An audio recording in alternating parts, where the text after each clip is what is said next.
Hey guys, welcome to my channel, All Things Logic. I'm Jeremy Haas. Today I'm going to show you guys how to use fades, crossfades, slowdowns, and speedups. Okay, a lot of fun. Speedups, slowdowns is a lot of fun, okay? But crossfades and fades you'll use all the time. This is part of my Logic Pro in 5 minutes series, so I'll try to keep it around 5 minutes. Let's get started.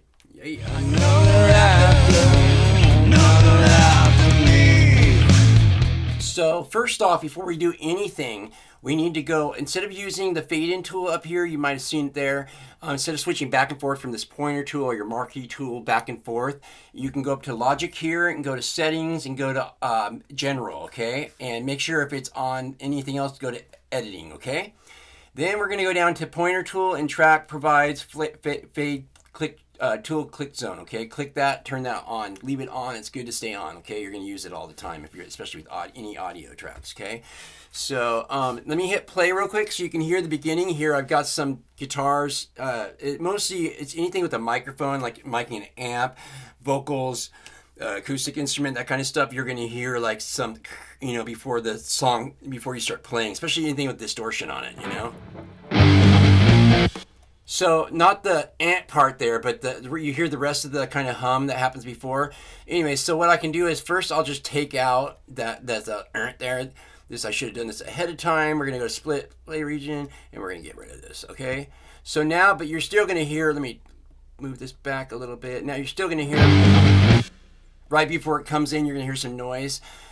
So there's just, and we're just gonna do this, and I should have made it a little bit closer to the beginning, but I just give you an idea. So now that fade tool's on, this little icon will come up. I lit up all of them, so it'll affect all of them at the same time. I left click, hold it down, and pull it right, and you're gonna see it right there. Okay, so that's just gonna help silence it right before it starts. Okay, I could have done it a lot closer right there, like right here, but it's okay. You get the idea.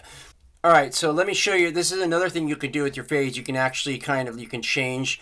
Let me now go up to where it shows this thing here and grab it and pull it, and you can actually you can change how the fade in works on it too. So this works great with slowdowns and speedups also. Okay, so you can change how the angle of the automation is, or the fade is going. Okay, it's kind of like an automation. All right, now I showed you how to do fades.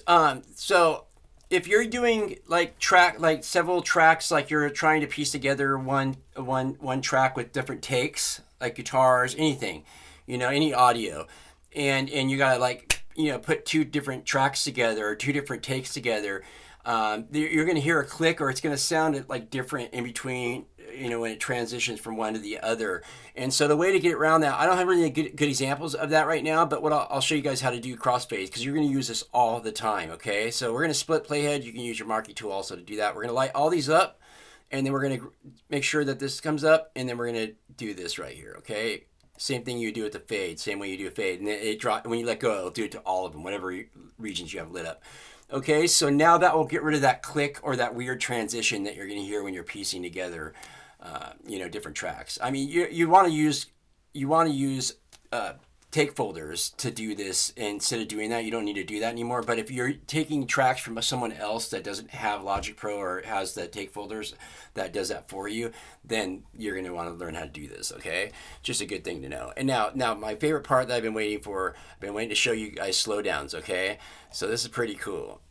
And speedups work the same way. It's just at the beginning of a song. Okay, so let me show you real quick. Let me turn this on right here, and we're going to hit play. Okay, so the end. Okay, so I usually do some type of automation there. I'd cut it off and automate it, but I'm going to show you guys how. Let me cut this piece off. I'm going to show you guys how to do slowdowns. This is pretty cool. Okay, so now we've got these lit up here. I'm going to do the same thing as you do with the fade. You pull these in like this. I'm going to make this one long though. Okay, then you right click on the fade area and you click slow down. Check this out.